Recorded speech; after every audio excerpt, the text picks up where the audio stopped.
this review is valuable if you've been learning it and so on, just stringing the words together for you again to make it somewhat cohesive. But it's no substitute for constant review. You can do that by just listening to the shiurim again. It's probably a very good idea to do. Okay. So as mentioned,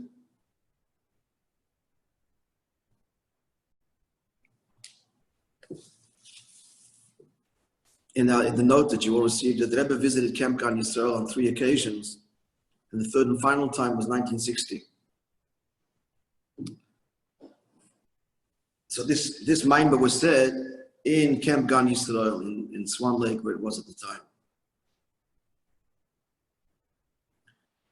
It was a long Farbrengen, and the Rebbe spoke to the children the first few siches, stories, beautiful stories, as I mentioned. And the latter part of the Farbrengen, the children were dismissed, and the Farbrengen continued with Rebbe said this Maimah. So B'siyata the Shemaya, it's Yom Aleph Sunday, test of Tmuz, the 15th of Tmuz. Yesterday was the 15th of Tmuz. במחנה-קיץ, Gan Yisrael, in the summer camp, Gan Yisrael, which they were founded after the Baal Shem Tov, its name, h'tש, 1960. This Maimah is a continuation of the previous Maimah we just learned. Boruch, Shasa, Nisim, so this is the nusach that we say in Chanukah and Purim. Blessed be he who made miracles for our forefathers in those days at this time. This is why is he saying this now? Because this is Behemshech to Yud Beis and Gimel Tmuz. The miracle of Yud Beis and Gimel Tmuz. My Morim of the Frierdiker Rebbe, if I'm not mistaken, they begin with this Divrei Maschel in connection over the years with Yud Beis Tmuz. The fact that the pasuk says miracles in the plural,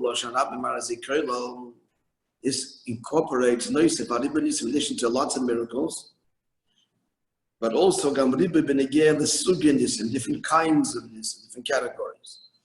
As we explained in the previous Maimah, that miracles generally fall under 2 categories.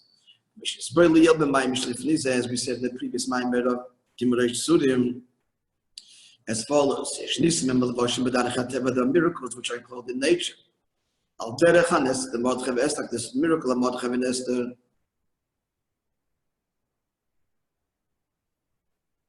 Shehanes b'shlabshas b'mlevush hateva, that the miracle that happened in clothed in the garments of nature.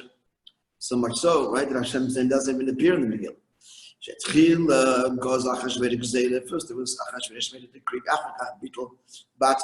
and he himself nullified it, as the Megillah relates the whole story. So it's all a very explainable and rational. But we understand, we know objectively this is all miraculous. But we went through the means, intermediary, the means of the way and the vessels of nature. So that's one category. Then there's a category of this which is higher than nature altogether. Like the crossing the Red Sea. And there's the monoslav, or the manna, and the quails. Which comes to the Rambam says, Midbar, that the desert, the monoslav, is not a place at all that's appropriate, that is fitting for man, or slav, or quail. And the question is, okay, quail, but man doesn't happen anywhere. I don't know the answer to that. Why does he say that look up the Rambam, answer my question. He says that a midbar, a desert, is it's a miracle. It's not an appropriate place for man or slav. Nowhere, man is from heaven. Slav, I understand. At any rate, is a bit of a cloud. So these miracles are completely beyond nature. So these are Yamsov and the man and the slav are completely beyond Teva.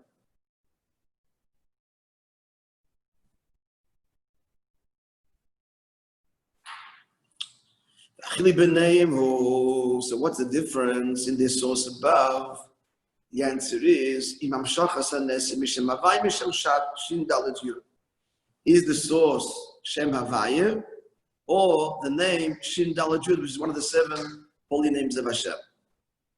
What does this mean, Shin Daled Yud, this name? Hine Apiro Shem Shin Daled Yud. We don't even pronounce it the way it's written. We say either Shin Daled or Shem Shakai. So this Gemara gives two explanations. One is, one explanation of the Gemara is, and it means as follows. Hashem first created the world. You close the door, please. Thank you. Hashem created the world, so each creation was going endlessly. Hashem said, stop, enough. That's one of the meanings of the word Shin Daled Yud, die, enough. So the Rebbe says now, it's not only this pirush, She'om Malei Lo Mai Die, one chagigah, that the Eibishter said to his world, enough, with the emergence of each creation. That's one explanation. Which means, what is the name Shin Daled Yud? It's God manifesting his power of limit, stop. That the name Shin Daled Yud is associated with and responsible for the source of the limitation of creation. That's one explanation in the name Shin Daled Yud. Clear? Gamma Pirush is also the Pirush that's brought down in Medrash and also in Rashi, and that is as follows.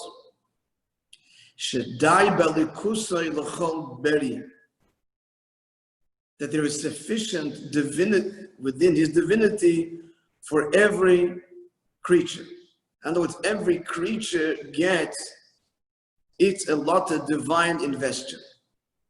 And there is godliness, as it were, sufficient godliness for every creature.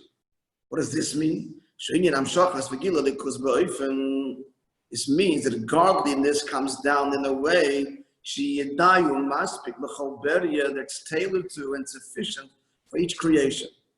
So the two explanations are, one is the limit on the world, the other is the limit on godliness that is invested in creation. On the one hand, it points to an inexhaustible supply. There's enough godliness for every creation. But the emphasis here is that what godliness is invested in every creation, enough and the right proportion to produce, to animate, and so on, this particular creation. In other words, we're talking about the likus. So this is the gashmius and the likus. The limit of gashmius and the limit of likus. This is all implied in the name Shin Daled Yud, the root of which is die, which means sufficient or enough. So we understand that from Shem Havaya comes miracles, but nature is rooted in Shem Shin Daled Yud. And now the second point that we said now, godliness invested in creation, that's the second kind of miracle that's invested in nature. That the miracle is filtered in this divine name that contains the notion of what? Limit. It also has that first explanation. He said to his world, enough. Which means stop here. Limit. So in summary, miracles that are enclosed in nature are rooted in the divine name Shin Daled Yud. Because Shin Daled Yud is not only responsible for the actual limits of nature, but the godliness that's within nature.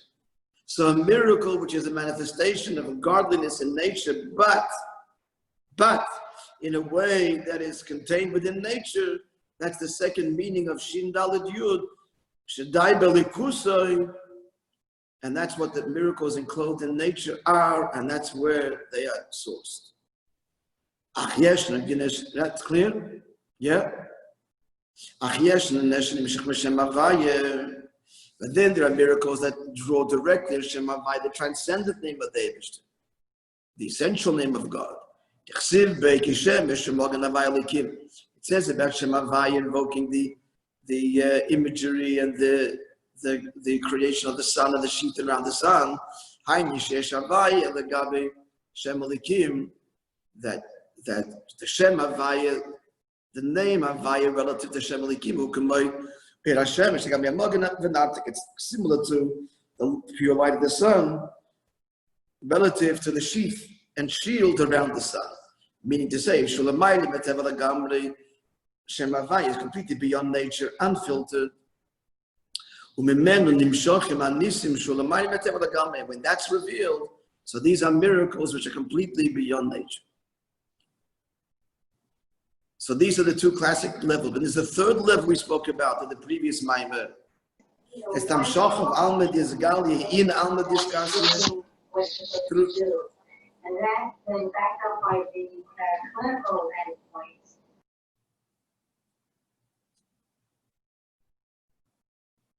That's the Amshach of Alma Dizgali in Alma Dizgali. The fusion of the two by drawing on yet a third essential level, the Anoichi. So that's what's coming now. It's barely we learned in the previous Maimer. Shakavon, Ishabeis, Sudya Nisim Yushucho, Mizel Lazeh. The intent is that not the one, sometimes there should be Alma Disgalia. Sometimes there should be the state of Alma Disgalia. No. But rather the two categories, the two levels, shall Yumshucho Mizel Lazeh should be drawn from one to the other. Like the Pasuk says, Boruch Elokei Yisrael, blessed be God, Elokei Yisrael, Mino Eilam Va'ada Eilam. From this world to that world, the interplay, interaction, and the fusion of the two states. What's the kavanah? The intent is that there should be the drawing of Shem Havaya, which is Mino Eilam, the first reference to Eilam, Alma Disgasia. Where should it be drawn? Ad ha'olam, till the world. The second reference is Alma Disgalia, the reveal, the emerged, the finite world. Hainu Shinyolikus, that godliness, like Yishar, it could be Shulamayla. Because it shouldn't remain transcendent beyond creation. Gaman also, there shouldn't be these independent revelations of Alma Disgasia. And then a second reality. It should not be two realities. There's one, and not Alma Disgal b'fnei atzma. The sheyum should be Shem Havaya and Alma Disgasia, Alma Disgal. But the kavanah is that there's oneness, that there be oneness, and that for Shem Havaya, which is Alma Disgasia, should be drawn into Shem Shin Daled Yud Alma Disgal. In the round brackets, and likewise, we talk about things which are beyond the world, namely, Beis Sugya Nisim, the two categories of Nisim, is the Nesh, Shalamayim, B'Tevel Gamri, that which is beyond creation. And then Nisim, the Voshim, Teva. And then there's the miracles which are enclosed within nature. There too is a division. That too has to be dissolved. As we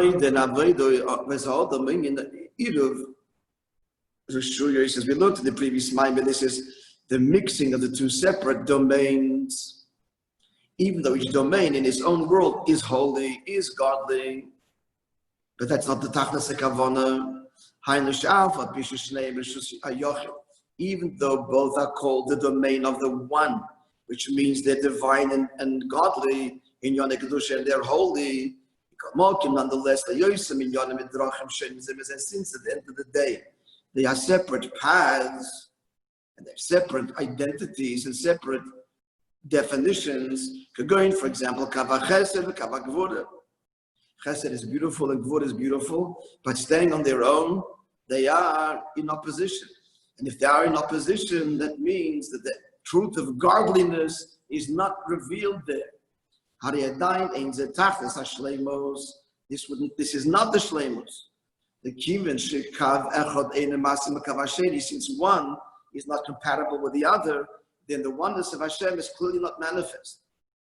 Ein kol kav yochali, especially Moishe. Neither one of them are perfect.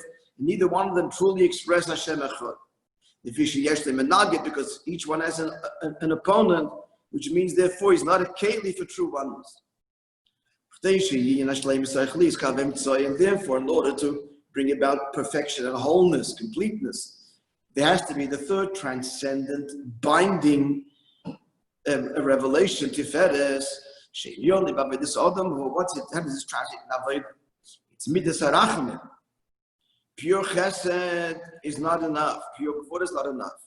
As we said in the previous maamar, chesed produces an Esav and gvura produces, chesed produces a Yishmael and gvura produces a Esav. So what does that have to be? The union of Yaakov midas harachamim, shemitzidon nimsheches hashpos hachesed. What does rachamim do? Rachamim brings chesed in such a place, gam b'mokim kazesh mitzad midas hagvura, that gvura wouldn't allow. If it would only be chesed alone, then gvura comes and opposes it, and there comes a place where gvura says, no, you can't give it there. The person is completely undeserving. There comes a rachamim, however, which transcends chesed and gvura, and is mamshich dashpa, even in a place where chesed cannot go. Because chesed is opposed by gvura, but gvura doesn't oppose tiferes. Why not? Why doesn't gvura oppose tiferes? Rachamim. Anybody want to say what you're saying now? Gvura will stop at some point the flow of chesed, but not rachamim. Because rachamim is midas tiferes, which is higher than both chesed and gvura, and incorporates them both. On a simple level, gvura is satisfied because he's part of this equation. What I mean is, the pnimius, that since tiferes is an essential level, in atzmi, higher than the manifestations of chesed and gvura, therefore there are truly no limits. As we looked at the previous maamar, that the two warring ministers that cannot see eye to eye on any issue and should not, in the presence of the king, they express one opinion because of their allegiance and bittul to the king, who is the source, equal source of both of them. Likewise, tiferes causes a fusion of chesed and gevura and takes the hashpah far beyond even where chesed would go. Why can't chesed go unlimitedly? Because it doesn't exist in a vacuum. There's an opposing force of gevura.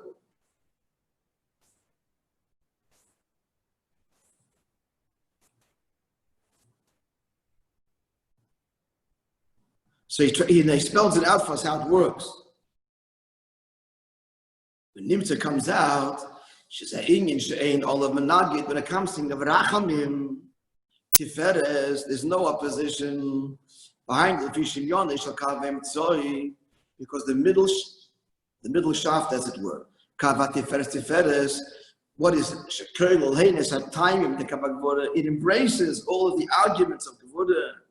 Heines at time the kavach chesed, and embraces all the arguments of chesed. It what's what I'm looking for? It doesn't dismiss either of them. Gvura wants to dismiss chesed, the chesed wants to dismiss gvura. But tiferes embraces both. What's the word? It synthesizes? Synthesize? No. It no. So I'm looking for. What did you say? Acknowledges, yeah, justifies it. I said synthesize. Huh? No, sympathies. Well, maybe you can say sympathy. But we're talking in Seichel now. You're talking in Middah. It all starts first in Seichel. It sees the other point, and it justifies it. And nonetheless, but then this is all in Seichel. We come to the final conclusion. What's the final decision? Hakilele says Beis HaKaveh, it incorporates both, which is why there's no opposition anymore. Like in any argument. If you really want to win an argument, what do you have to do? If you really want to have a successful outcome, you have to acknowledge the validity. That's what validates I'm looking for. You have to validate all the opinions. And if you validate all of the opinions and then you present a third view, that in the third view is the validation of both, you're not going to have any opposition anymore. Everybody's been vindicated and validated. And therefore, the maskana that comes from Rachamim goes far beyond even Chesed's blanket bestowal. It's certainly beyond the protest of Midas Hadin of Gevurah. So this is the of the Eid of Azar, called this the Eid of Reshuyas, as we learned in the previous Maimah. This is the of Eidov. In the Eidov is to take one Reshus, another Reshus Chesed, and Gevurah make it one great domain. Gemurah was Gambatevis Eidov, as we said in the previous Maimah. He says into in the very word Eidov, Shiteva Achas. It's one word. Shekeleles is Ayin Beis and Reish Yud Vav. If you remember, I had a question. If this is associated Takya with Hashem Ab, the answer is it is. We're going to see in a second. Ayin Beis Gematria Chesed. Right? Ayin Beis is 72 is the Gematria of the word Chesed. Yep. Right? Samach Dalet is 64, and 8 is 72 in brackets. So the Maila, you said even higher. Not only are we talking Chesed, we're going to give it to the source of Chesed in the brackets. Ki Yadua Sheshem Ab U'B'Chachma. This is where the answer addresses what I queried. And yes, we do tackle mean Shem Ab. What's Shem Ab? Right? We know that Yud Ke Vav Ke. I made the sheet once, and you all have it. I can take a picture of it and post it again. Lynette, I'll do that. We went through all of the shemas. Briefly, what it means is this: that Yud Ke Vav Ke is the Shema, the Shema Etzer. Now, every letter is actually a word. Yud is a word. Yud Dalet Vav. Yud Vav Dalet. Now, there's different ways to. Yud is always spelled the same way. Yud Vav Dalet. But Hey can be spelled Hey Aleph, or Hey Yud. And Vav can be spelled Vav Vav, Vav Yud Vav, Vav Aleph Vav. So this yields 4 different numerical values, depending on what the filling letters are. So if you use the letter Yud throughout, you spell Hey Yud and Vav Yud Vav and so on, the yield is 72. Now the fact that we're using Yud, add up all the numerical value, that's up to 72.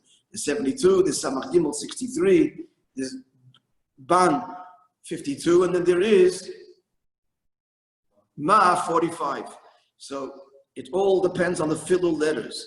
What does it mean? The filler letters mean what is the dominant midah through which Shem Havai is being manifest on this particular occasion. It is spelled differently when Hashem is manifesting a different midah.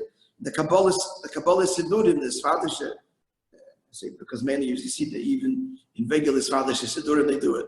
But it's all based on Kabbalah. They write that every time it's Yud Ke Vav Ke, they tell you what the milu is called, the milu, what the filling is, within Yud Ke Vav Ke, which midah dominates. So if it's a Yud, Yud of course is Chachma.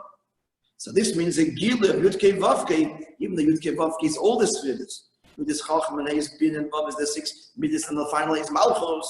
But if it's spelled with Yud, we mean is Chachma dominates all of the midas. And if you spell it with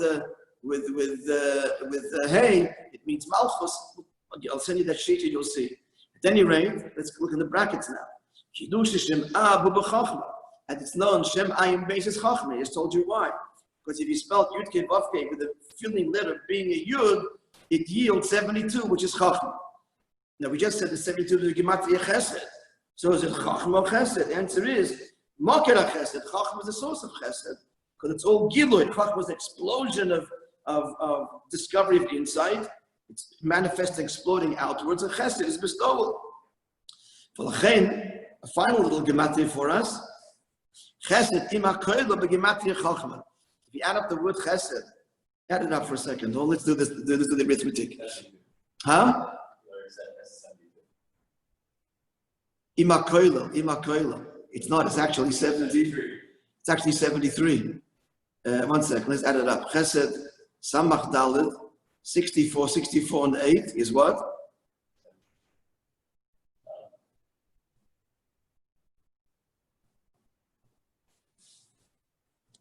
Chesed is Gematria Ab.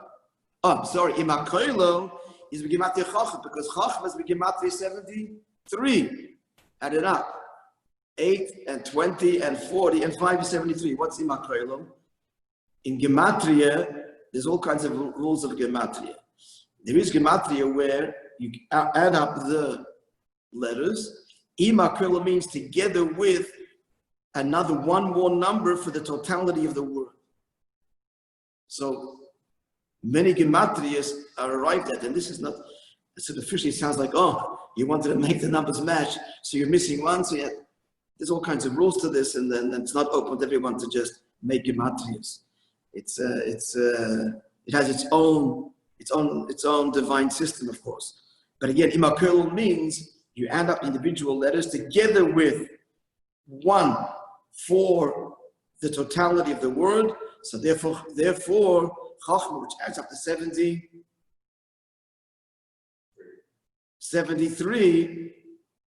So Chesed with the Koilo equals to Chachma, is also 73.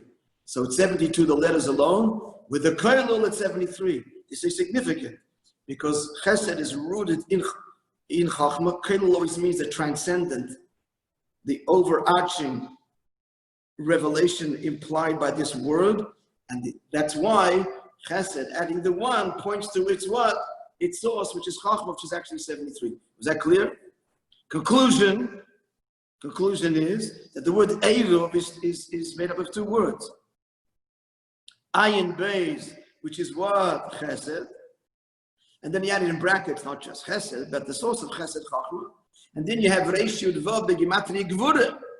This is all the previous mind we've encountered this. You just added here at the end of Shem'al. So this is Gvura, and you're adding the brackets now as well. Same way that we said that Chesed is rooted in Chachma. Where's Gvura rooted? Bina. Kel Gam Bina Shasherish HaGvura. We all in Reish Yud Vav is all, it doesn't give a gematria, but it's also Bina, because Bina is the Sherish of Gvura. What's Bina? Bina is analyzing, dissecting the concept. That's Gvura. So Bina is the source of Gvura, and Chachma is the source of Chesed, which is why when we plot them on a graph, we have one underneath the other. So the word Eidov combines them both. So the Tevas Eidov Shekilel Shleim Uinyan Kavem Tzoi. So what is the Eidov? This is again the third transcendent Tiferes, which confuses the two, which is Das. Das is rooted in, so always appears in the center. It's between Chachma and Bina, and it's rooted in it's Tiferes is directly below it, because both of them are direct line rooted in the Etzem Tiferes. Shema Ached, that unites. What does Das do? Also the same property of union. This brings, Das means to connect, as in Adam Yodes Chava. When Torah speaks about man and woman becoming one, it's the union of Das. That's the union of what? Of the Yichud. Chachma Bina. Chachma is male, Bina is female. Chesed Gevura. So Das unites the two. First of all, Chachma and Chesed. Chesed and Gevura. First Chachma and Bina, and then Chesed and Gevura. All to say that what we're talking about here is that the whole Avodah is not that there should be two beautiful manifestations of godliness. One time it's in Chesed, another time it's in Gevura. Here it's Nisim, and here higher than Teva, and here it's Nisim in Teva. No, the Avodah is, the whole purpose is that everything become one domain, Chesed and Gevura, all suffused by the very essence. Again, Yisrael like, as we looked at the previous Maimer, the Avodah of Yaakov, Tiferes, keeping Shingin Zeh, Avodah is Yaakov, because this is the Avodah of Yaakov. He's the Shleimus of the Avodah.